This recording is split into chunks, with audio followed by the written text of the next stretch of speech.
Good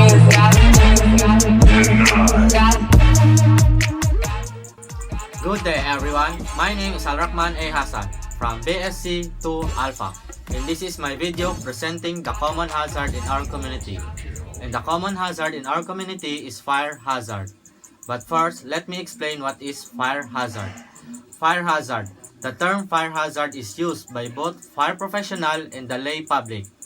Any action, materials, or condition that might increase the size or severity of a fire or that might cause a fire to start are called fire hazard.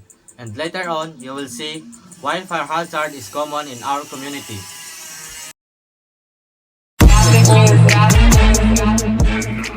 When I roamed around looking for the common hazard in our community, I found out that there are some people who don't have electricity and still use candles for the source of light. Candles cause 2% of reported home fires, 3% of home fire deaths, 6% of home fire injuries, and 4% of the direct property damage in home fires. Roughly one-third, 37% of home candles fires started in bedrooms. These fires caused 40% of the associated deaths and 49% of the associated injuries. The flame from a candle can quickly set a fire to a nearby curtain or clothing if it's placed too close or gets knocked over. It can lead to damage to property and personal belongings or even loss of life. And here are some safety tips for using candle properly to avoid fire hazard. Always keep a burning candle within sight. Extinguish all candles when leaving a room or before going to sleep. Never burn a candle on or near anything that can approach fire. Place candle away from drapes, bedding, carpets, books, paper, flammable decoration, etc. Keep candles out of the reach of children and pets.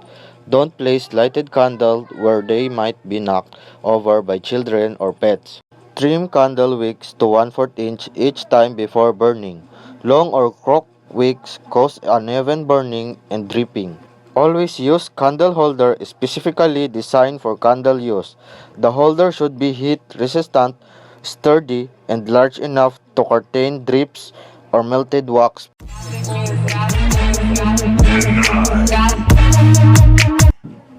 One of the most common causes of deaths in home fires is careless smoking. It has been estimated that 35% of all home fires, about 1,500 a year, and 17% of all home fire injuries are caused by cigarettes.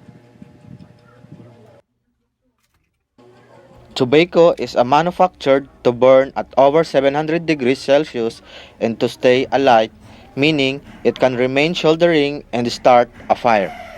Careless smoking is the leading cause of fire deaths. If you know someone who smokes, be sure to remind them of these 50 smoking habits. Smokers should never smoke in a bed or when tired. Heavy drinking and smoking can be a lethal combination.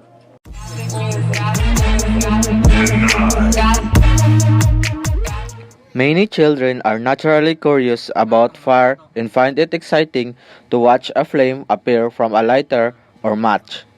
They don't understand how much damage fire can do. Kids who play with fire can end up burning themselves, hurting other people, and destroying important things like homes and woods. Every year, children playing with fire cause hundreds of deaths and injuries. Therefore, it is important to teach children that fire is very dangerous and that matches and lighter are not toys. And never let a child use match or lighter even with an adult present.